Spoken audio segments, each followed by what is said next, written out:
how did it all start? How did your passion for illustrations or design begin? I think like with a lot of artists and a lot of creative people, it always starts when they were kids at some point in time. For me, it funny enough started with animation in the form of like Pokemon and like Dragon Ball Z, when you're young, coming from primary school and stuff like that. So I was always amazed with that act for animation and always like tried to mimic it when I was younger. But I think a part of it was like a little bit of my brother, a little bit of my father, in terms of like my dad didn't necessarily drew much, but my brother did.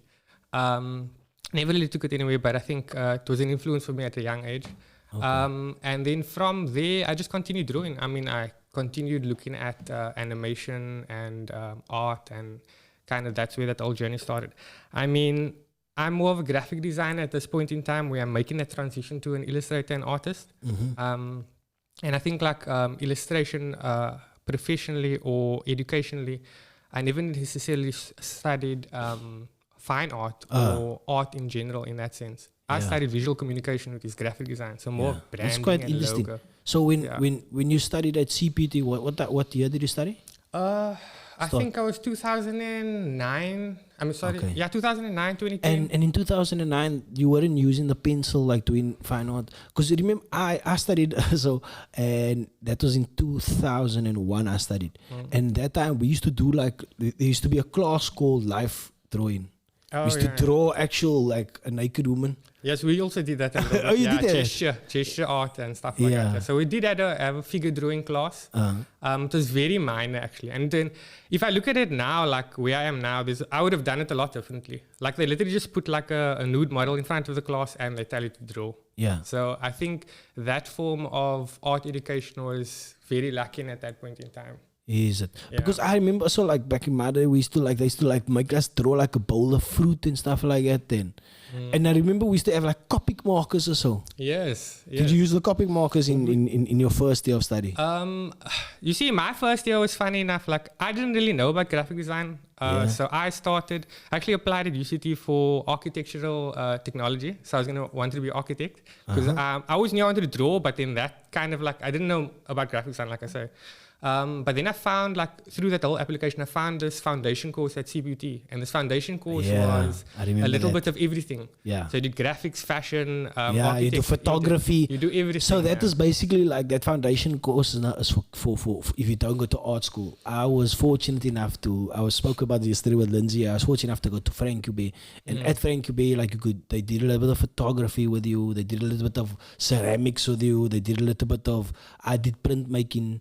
At that time, Lindsay did like fine art, like and stuff like that. So that's where he learned that skill from that time already. It's quite interesting that because as time moved on, like you studied 2009, it was probably they introduced the computer in the first year of study. So I never touched the computer in my first year of study. In my first year of study, I think we might have touched it a little bit, but in my first year of study was basically just drawing. Like, so we did like stippling or so. You know what stippling is? Yeah, like the dots. Dots and I stuff think we like did that. like a project or two on that, Possibly, yeah. So we did a lot of that type of stuff. It's quite interesting that how things moved on. Anyway, so you went to CPUT, right? And you were obviously doing some graphic design stuff there, like. After you studied, did you go straight into a job or what? So after I studied, I was very much into illustration at that point in time. Like I found Beyonce, which is a online creative network. And there I fell in love with a lot of like illustrators on there. I found like Clement de Bruyn, Simon Bint, Wanos Town. So like, my collective at that point in time was like a big illustration agency in Cape Town. They split now to like radio and like Bewilder TV and a few other illustrations. So I was like big on it then. But I think like because of like what happened in life and stuff, I decided to go more for stability in that sense. Like I went for a job with my dad. So my dad had a publication company at that point in time, and he kind of convinced me. He also did a lot of graphic design things at that point in time. Yeah. So he kind of convinced me to like go that route and like start my career there with him. And I think my first 2 years of my career, I was there. But that's a whole story on its own because I barely did any graphic design work. What were you doing? Because we had 3 graphic designers at the time, and I was more doing like an admin role for them. So I was more like sorting out their work, and we were putting processes in place with them. I did do quite a bit of printing and stuff like that at the beginning, early on, and I learned a lot about the publishing process in terms of from the author creating content and then putting it into using InDesign to put it in various layouts in the book. So I learned a lot about that process early on. But that was my reason. My departure was because I felt like I wasn't doing what I wanted to do. You know, I just felt like I need to help my dad out at this point, and that's kind of where the whole thing started. And then I moved from there, and then that's, like I say, my career kind of like went into a number of places. Like I went to corporate, and then I went to agency, and now I'm actually back at my dad, like 10 years later. How was the corporate? Did you enjoy corporate life? Was you like pulling out your hair there? Like? Funny enough, like okay, so when I left my dad, like because I wasn't doing much graphic design work, and I felt like my career was like in limbo at that point in time. So I left there, and I went to a place called Mukura Africa. So Mukura Africa, not necessarily the most corporate place, but it's a fintech company. So they do money transferring.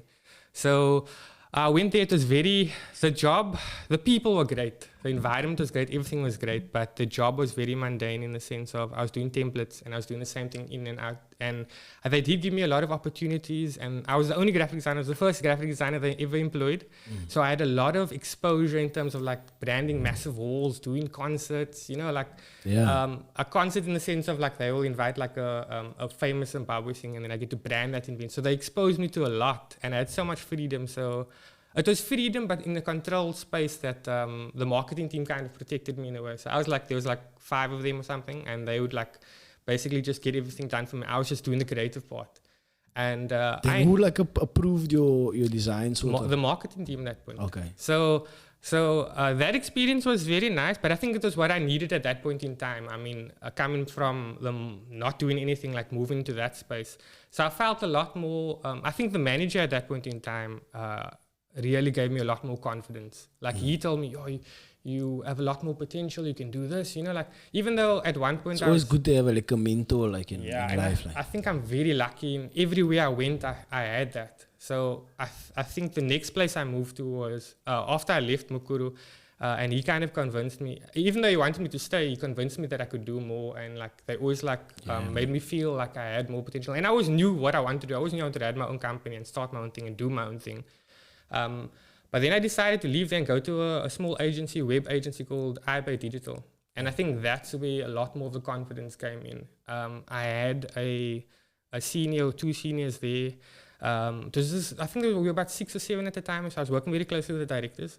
But they gave me a lot of freedom, and they gave me a lot of, like I said, I was very protected like through my career, funny enough. At this time, were you doing your own illustrations on the side? Like, I was always doing your own, you called it something, what did you call this just now? Your own like self-development. Yeah, so I use it as like, so if you look at my Instagram page, like a lot of the projects on there is like self-development projects, or projects I'll give myself as something specific to like tackle, or I'll look at certain artists that I admire, and I'm like, I want to try and do that. So while you were working at the Mukuru, at the agencies in the corporate, you were obviously doing self-development, like working on your... Yeah, and I was always freelancing like with small mom and pop stores, and you know, like your uncle needs this, or your uncle has a friend that has like a chemical company, but now he needs branding for it. So I always just do freelance on the side.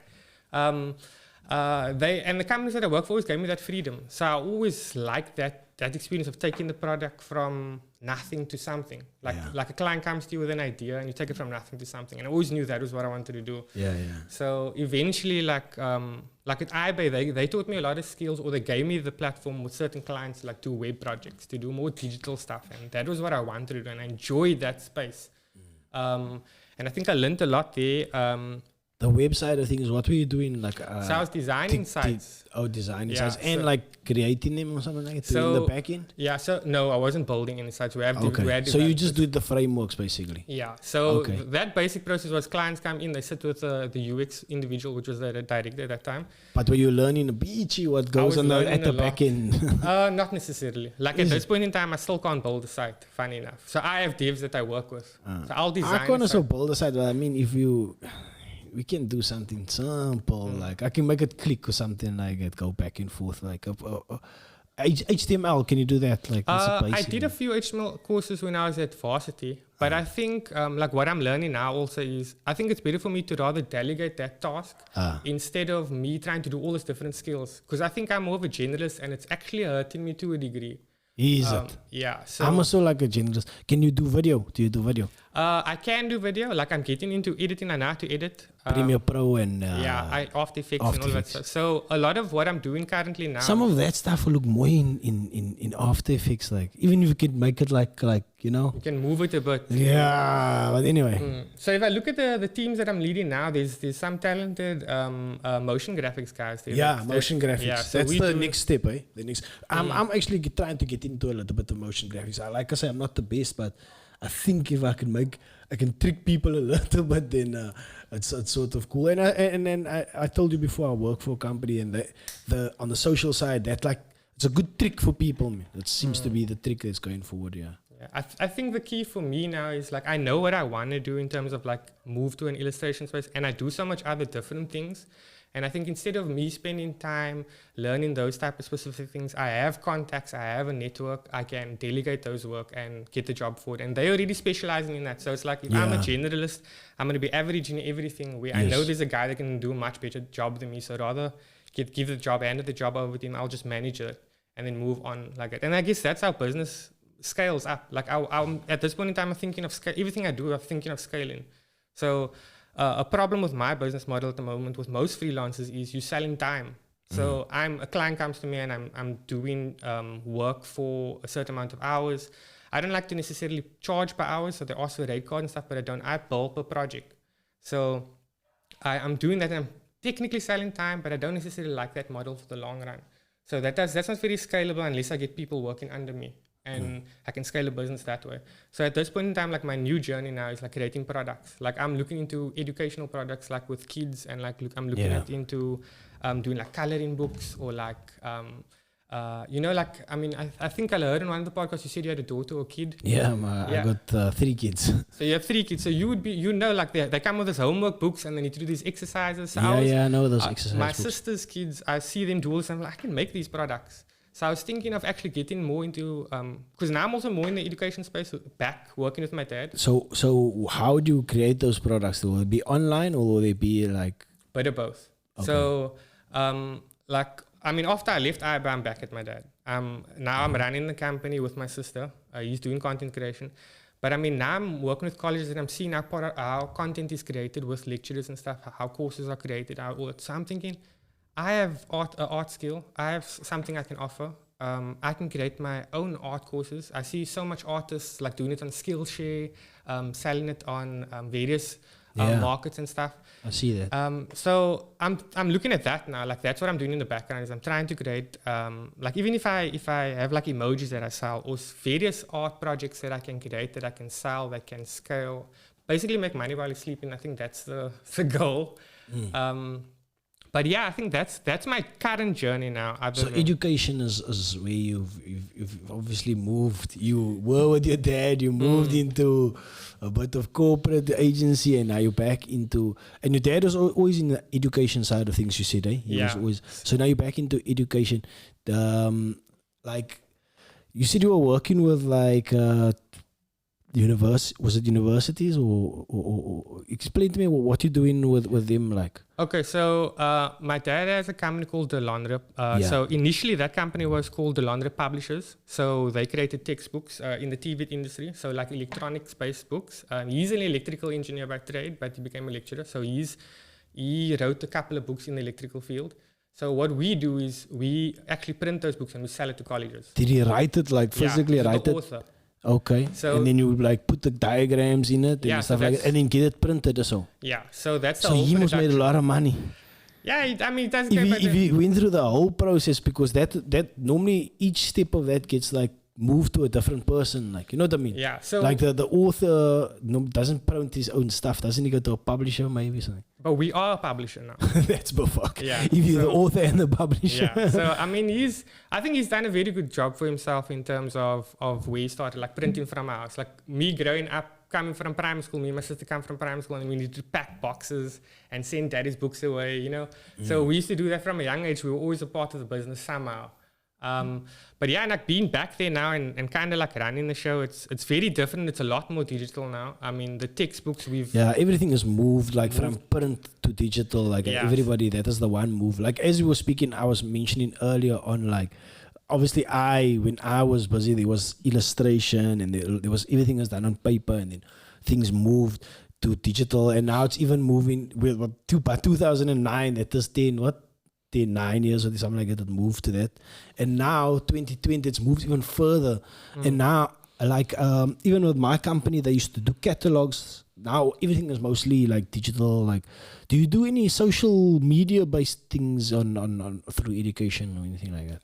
With regards to the London at the moment, no. I mean, we used to do like small CR, like social media campaigns with like various schools and stuff. A couple of years ago, we worked with the PPA in Mitchell's Plain. So we used to do various projects for them. But in terms of social media at the moment, it's very minor. We have a small presence, but we are working on doing like free value add content where we take elements of the book and we turn it into we digitize that content. So we'll make like a TikTok that has like information on, like, say for example, you speak about atomic theory, and we speak about the atom, and we teach somebody about the atom in like a span of 30 seconds. And you'll do like lessons. We call it lesson snippets at the moment. So that's like things that we kind of. Because I would imagine that would be more palatable for the kids than I don't know what your programs is based on, like, but I would imagine almost like so I heard about the stories where in China, their TikTok doesn't show them like weird stuff. Their TikTok shows them engineering and all these type of stuff. They educating their kids even through the social media and stuff like that. That's why I just asked, like, because I mean, even my daughter, she liked that stuff on her head and stuff like that. So almost, I don't know, if there's a way that they could almost like make it social media, not social media friendly, but the educational package cool for kids as well. And you were obviously saying that there has to be a bit of both. There has to be a bit of print and I suppose you want him to also keep that my daughter, she likes to draw, and I see that there is a bit of, you still need that development, man. You still need that pen to the pencil development. Like I see a lot of people, they don't put their ideas, like designers, they don't put their ideas on pencil to paper anymore. Like I got tons of books. Like I don't have any more books with me now, but you'll see, I have tons of books. But I was writing my ideas down, or like I put pen to paper, or even like just a sketch or something like that. And then I feel like people is like moving away from that, and it's not necessarily a good thing. Yeah. What do you think? Like, I think there's a whole other side to the whole print and digital thing. Like in terms of like South Africa and the infrastructure of the country, if you look at I mean, we're in the TVET industry, so a lot of our students are from grade 10, which is N1 to N6. Yeah. So a lot of those students might not necessarily have access to data and internet all the time. So they need a form of print media. Yes. So my personal opinion is I don't think print media will die in our lifetime anytime soon. It shouldn't, I think. Yeah, I mean, I love reading a book and having it in my hand. Yeah, there's still something to that, man. Still something to physically put in your pen. Even like if you were writing for a test. I don't know how it's done nowadays, but I remember how they used to say you must almost like when you write it down, you remember it better. Like I also feel like that. I feel if I write something down, or if I speak about it, then it's like I'm hearing it out loud. So it's like training my brain. So I don't know why. For me, this is a weird thing. Is like with the audiobook, I can retain a lot of information through listening, like through podcasts and audiobooks. And when I read it, I struggle. But I think I might be a bit ADD. I don't know. I struggle to read like a full page. But there's still something to the pen and paper thing, man. I enjoy, like, you know. I think the biggest form of media now, which is like which is good for me, like you say, pen and paper, or you can take. I can't take stuff audio in, like if it goes in here and I don't see anything visual and it goes out. So I need to see something. Yeah. So I think like a lot of kids like that are like that today. So like if you look at like TikToks or like reels or like videos, like video content is huge. Yeah. So like one of our goals at the moment is to take our textbooks and like turn it into visual content, and that's what we're kind of doing with those small snippets. So so like even if you do like a math, like you speak about fractions, you visualize it, you animate it. or there's one lesson. Better than just listening to it. Yeah, like. so we Like if you show. animate it, it's like almost like they remember it better.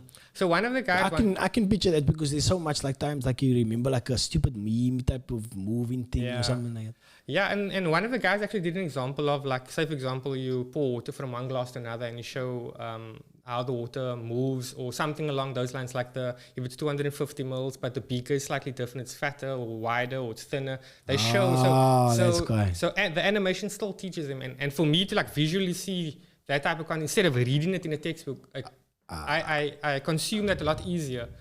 So I think like also like speaking to a lot of these colleges and stuff, a lot of them want that type of interactivity. A lot of them want like video content and ways for students to consume. The only problem I have with that is that it's online, it's data, it's that infrastructure that a large part of South Africa don't have access to.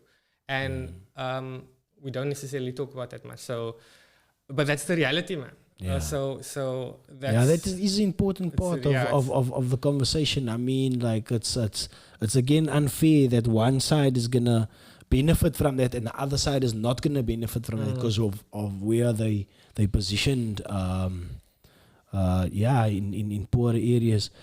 Yo, that's quite interesting that what you laid down there for me. I was thinking something now that I clean forgot that I was gonna go with it. Like, obviously we're talking about education and animation. Here we go. So you said over there that when you listen to something and you don't see a visual thing, that you don't retain that information. I think that's just me. I don't know. I'm sure there's people like me. I know there might be other people like you, but it's weird because like what I think about is that like radio. I remember radio back in the day. They used to tell stories like that and stuff like that. But you almost right. Like sometimes when I read to my kids, my son always say, I want to see the picture. I want to see the picture. Let us see the picture all the time. Yeah, I think we're all a unique case in some way or another. Like some people might retain audio better than visual and so on and so forth. But yeah, I think like me specifically, that's just how I am. I need to see something. I listened to this guy, Dan Carlin. It's called Hardcore History. It's but there's no visuals. It's on YouTube. You can check it out. And that's how I learned about like the World War I, World War II. But it's just through audiobooks. Like. I just listened to it. It was like 3-4 hours. And at night I used to go like sleep and then I listened to it.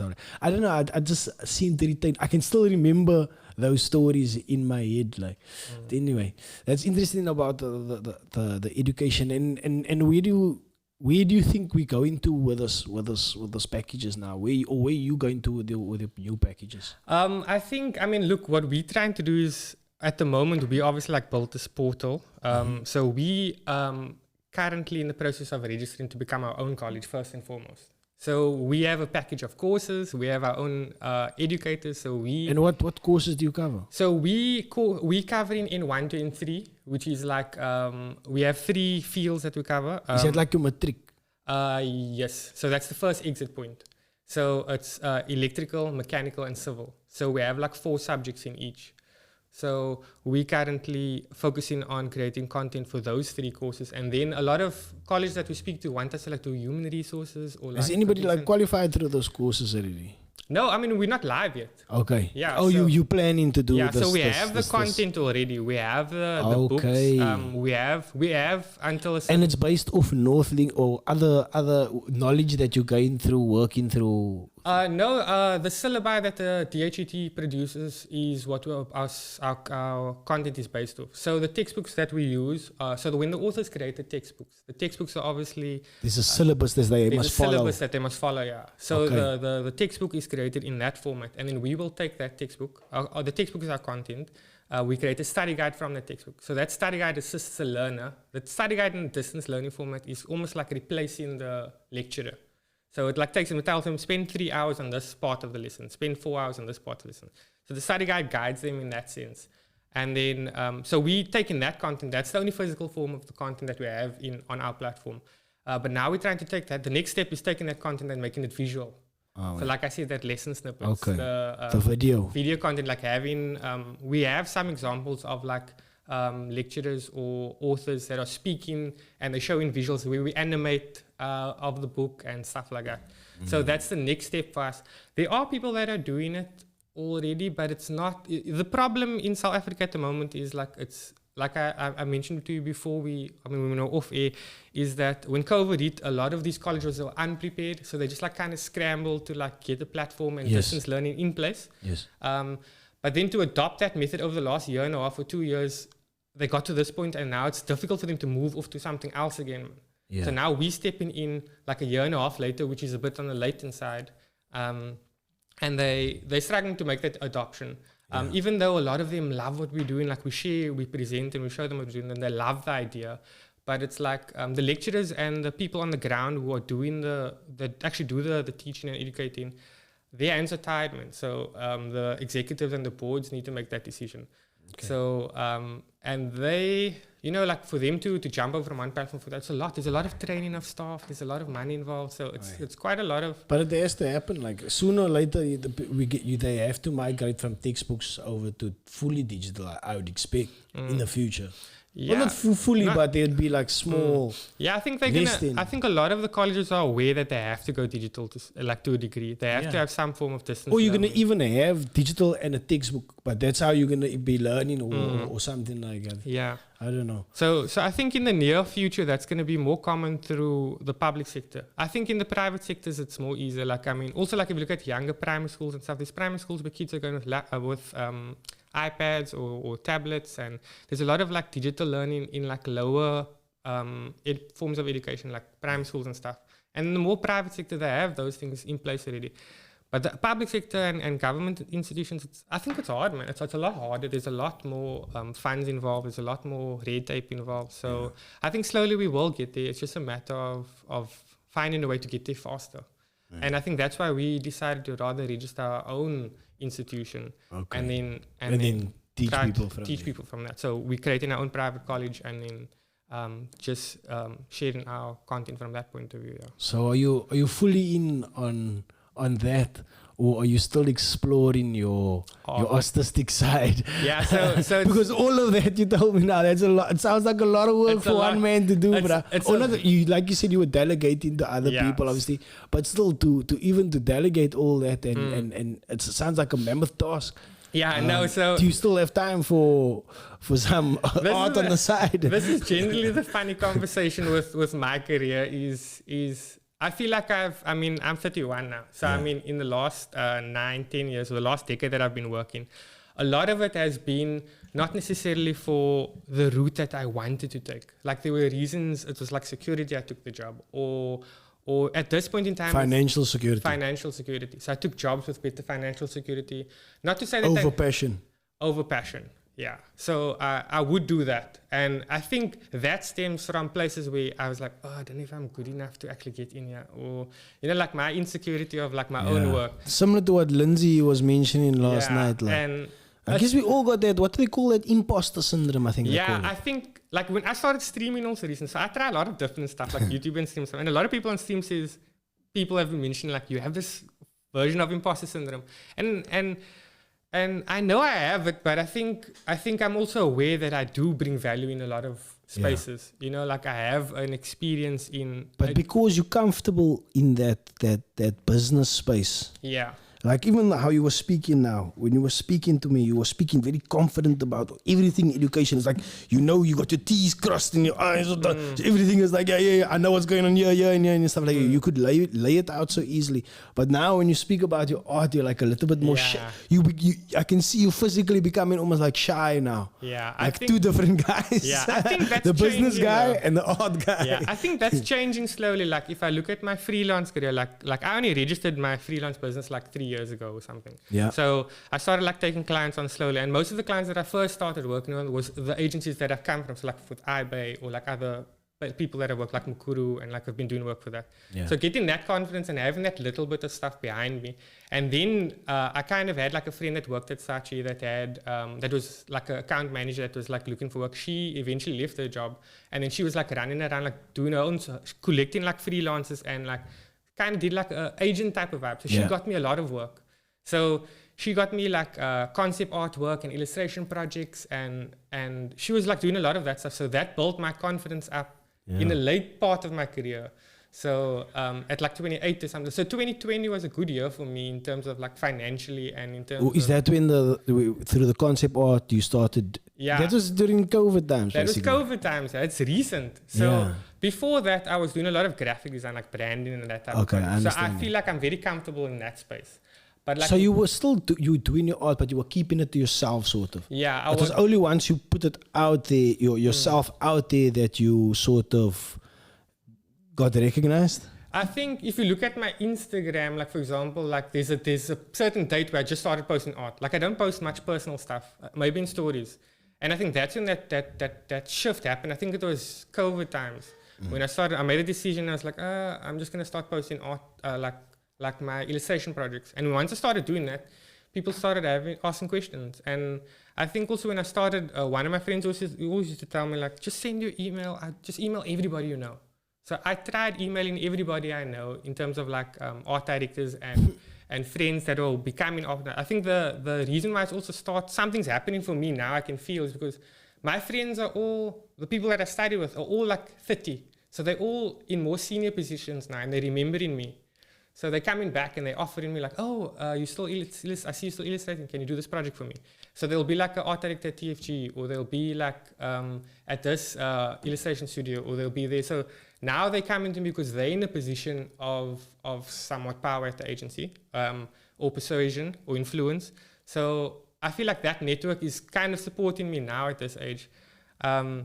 So I think that's great. I think that shows that there is, they do believe that I have value that I can add. And I think I have that confidence now in the sense of I've had some nice big projects that I've worked on, that I have behind my name. You know, like I know what it is like to be in a team of really talented individuals who work. Where you did like illustration work, where you were part of a team. Yeah, part of a team in some of the bigger projects, but a lot of those projects are like you sign an NDA and in the gaming industry, then you can't speak about those projects. So like if you, like for example, just hypothetically, if it's like Ubisoft or like, you know, like those are big gaming companies, or like EA or something like that. So I'll have like a small role in a team where I do like storyboarding or like concept art or something. Sure. They'll get like a key artist to like make my stuff pretty. But like those stuff you can't necessarily speak about. So cool, man. But the experience of being a part of the team and seeing how those things are done, and I'm like, I can do this. So you can make like your own comics. Do you have your own comic? I actually started on my own comic, I think, during COVID. But I have like character designs, I have world building, I have like... What is the comic about? I haven't really mentioned it. But tell me. You tell me your comic, I'll tell you mine. So... I mean, in terms of storyline, there's a lot to unpack there. But I mean, this is a basic thing. I know you were a fan of. I saw you got. Is it? I'm gonna get this super wrong now. Is it Naruto or something like? Yeah, like anime. I like anime. Yeah. I don't. Who's the guy with the knife? You got the. I saw you got. Oh yeah, that's Naruto. Yeah. So Naruto. No? Yeah. Yeah. So, you see, I was right there. Yeah, you were right there. So yeah, I mean, I think at one point in time I was influenced a lot by anime, but in reality I don't really watch as much as I would like. I do find like a lot of inspiration. Yeah, but you can still be inspired by something and not watch it all the time. Yeah, true. Like a art form or a style or something like that. I think I'm influenced a lot by gaming more now, because you can see in my... you're a big gamer? No, but I do game regularly. Okay. So, like for example, like I don't game in the week much. But that influences your style, you say? Yeah, you can see like there will be characters like Jinx from League of Legends, or like stuff like that, like the chick with the blue hair, or like you can see this pop culture in terms of like Darth Maul from Star Wars. And I like we must mention where's the go to his Instagram page. There was a series. I see you got Yasin Bonds. You did Yasin. Oh. You did who else did you do? Oh, the Batman series. Is it the Batman series? Yeah, you did a few. Yeah, Ashley Hermans. And then the one girl, Rishana. Yeah, she's Yasin Bonds, Amir Adden. Yeah. Youngster also did. Youngster was the Riddler. No? Yeah. That was cool. That was quite cool, man. So what inspired that? Like, I mean, obviously you enjoy the comedy and the. I think what inspired that is like I always liked comedy. First, I mean, it started kind of with Yasin Bonds. I mean, I just messaged him and I was like, can I draw a picture of you as a Joker? Like, just as a thing. And then I did it. And then I think Aaron saw it, and then he's like, and then I was like, okay, cool. And I had a lot of free time at that point. You know, and I don't necessarily do like people's work like that for free, but I had like a lot of free time, and I was like, might as well do it. I'm gonna draw stuff anyway. That's dope, man. So then I just messaged a few of them, and they were like, "Oh yeah, go ahead, it's cool." So then I did it, and It's I a thought it dope was cool, series. It's cool. It's your take. I think that's like a series, an art series. You know what I mean? Because it's your take on these guys, and they also in they're in the Cape Town. It's a beautiful old series, man. I must say it's good. It's that. But now that's my I was gonna get to you, like, where do you have like a idea of where you're going to with your illustration? So or so I do a have series of like, is it a comic book or is it like a movie? I don't know. So I think in terms of my art, like I said, I do a lot of different stuff in the background. So like I have a comic book, and then I'm trying like to do some form of I want to get into NFTs now also. That's what I should talk about. Are you going to get into NFTs? I have a lot of friends that speaking to me about it, that's in crypto and stuff, but I have no knowledge on it. Like I'm ignorant when it comes to crypto. My friend, I've got a friend, he's Black Ops, his name is Ray, he's also friends with Lindsay. Rian Kasim, but he's called Black Ops on things, and he has started to do that, you know, the digital art, that pixel art. So he's been doing pixel art for like a while back now. Like, he's also studied. He was a year above me. He actually did quite a few bits of works with Lindsay, and he did spray. And he lives in Dubai now. But anyway, the point is that he does the pixel art, right? And he made these NFTs, and now he's selling it on the specific. It's not on the specific cryptocurrency. I don't know. I don't know how many cryptocurrencies there are, but he's doing a deal with the specific cryptocurrency, so you can buy it through this cryptocurrency if you bought it. And I think that's how he makes his money. So he's doing a deal with these specific cryptocurrency guys as an artist. So the specific, so even if there's an owner of I don't know how the whole thing works, but I sort of understand how his work. So the specific company comes to a artist and says, right, let's do a collab. You do a series, and then we sell it only through our cryptocurrency. So people must have that type of cryptocurrency to obviously get your artwork. Yeah. So I think that's a small version of how it works. I don't know how it works in a bigger scheme of things. You will go to a type of cryptocurrency will approach you and say, listen, you do a series for us. You do that series, and anybody can only buy that series through that cryptocurrency or that you make it the NFT. So that's a small part of it. Obviously, there's way more to it that I am not qualified to explain. I mean, me the same. Like I have one friend that's doing quite a lot of it, and she's considering herself like an NFT artist, and she's doing quite well. Her name's Zakira. I think she go by not Mohammed. No. So she's doing like koalas and stuff, and she was here the other day, man. That's I was joking. Okay. Yeah, so I'll maybe speak to her, or I have a friend that's into crypto and they want me to do some art pieces. So I'll start my journey there. I don't really know much about it, so I'm ignorant on the topic, but I want to get into it soon.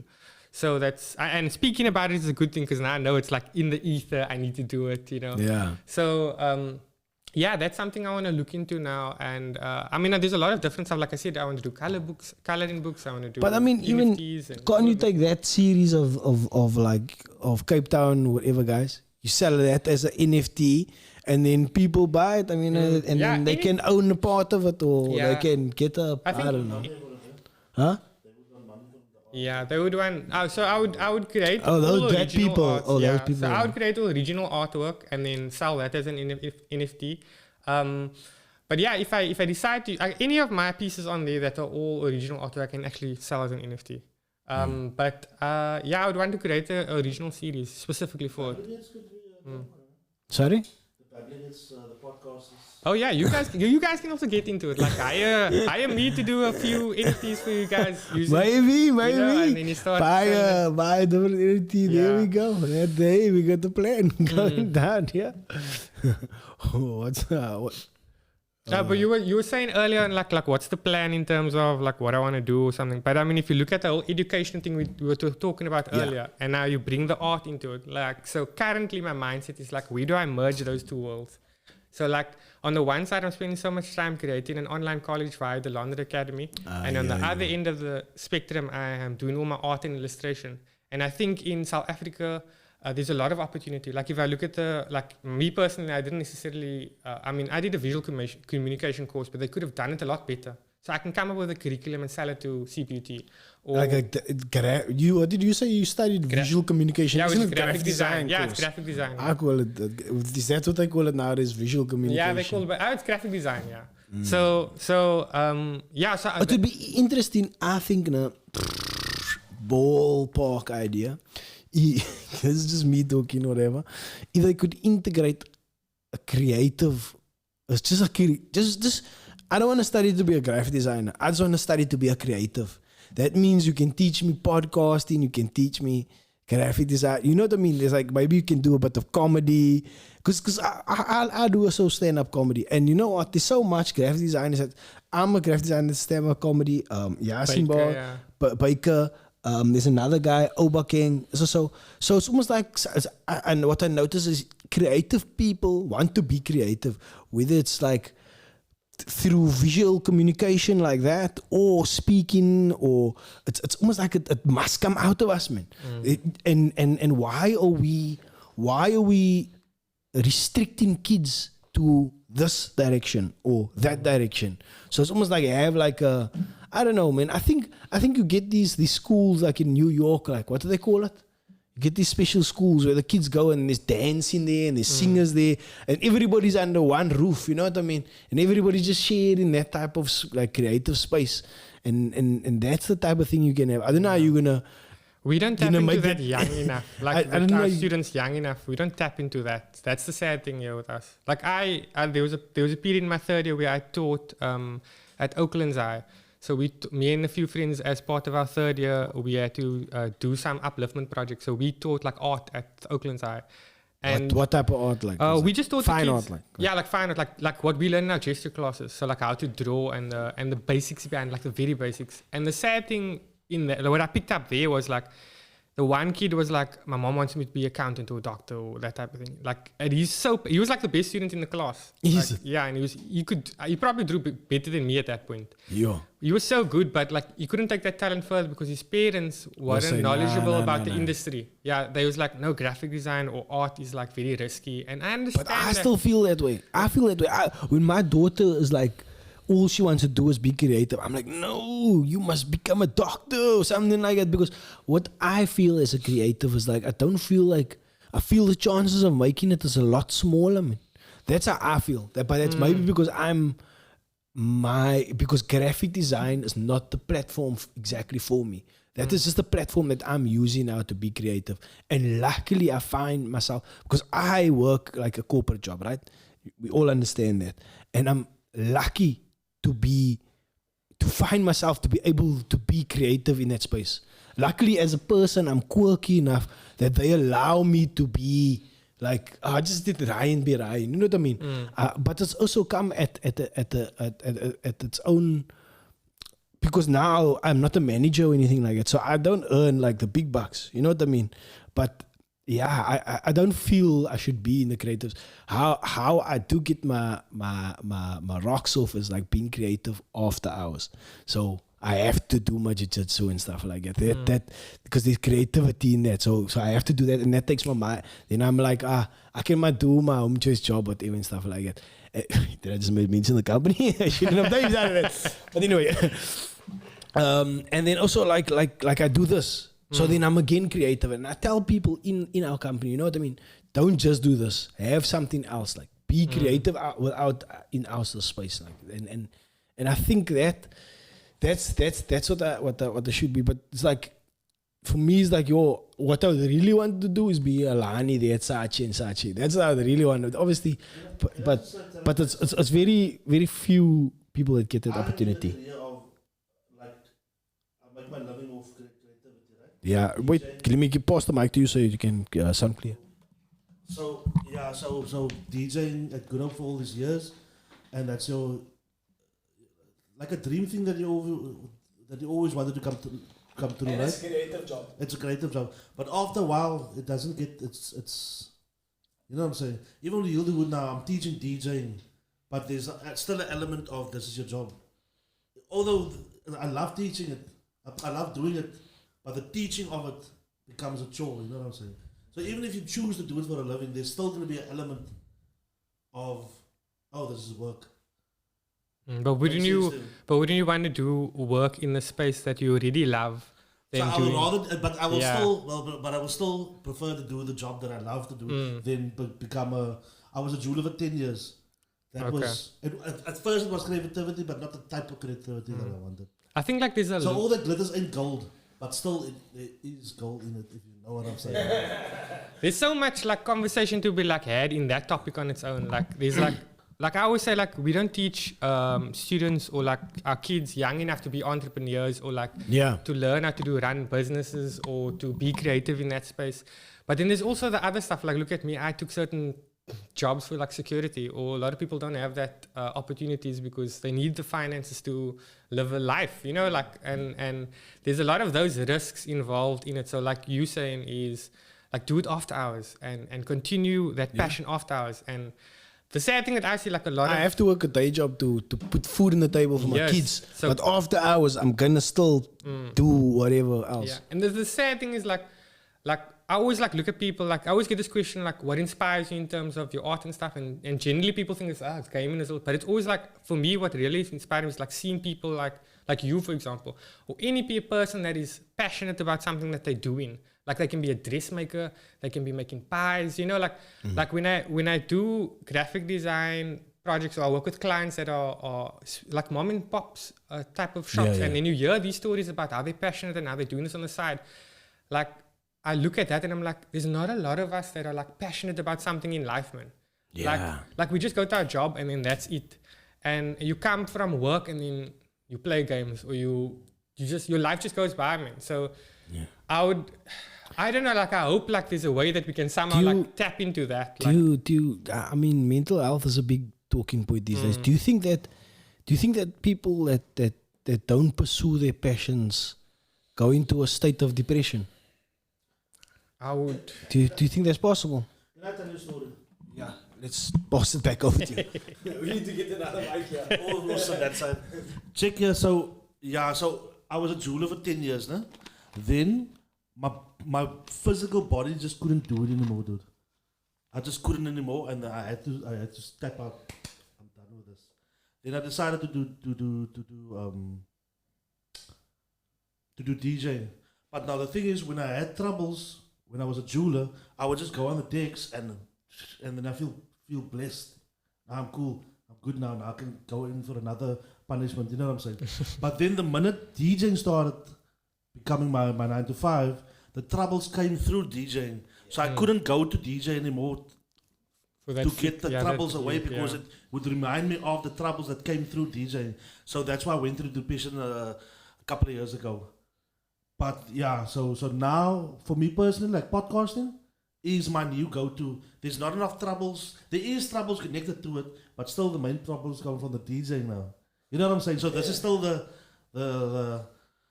it's your escape. It's almost like your escape. Yeah, definitely. My escape, no, definitely. I would just like. So the bottom line is don't make money off your passions. I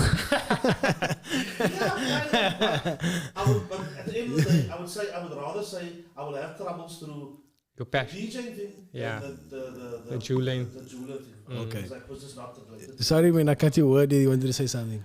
Oh no, I was basically gonna say that in the sense of like I feel like there's not a lot of us chasing that passion in life. Or if you even take it a step back and you say not a lot of us know what that passion is even. Like you run through your 20s, you didn't taste enough, you know, like you didn't try enough different stuff. So you don't even know, you wake up in the morning, you don't know what that thing is that you're in love with, you know, like that.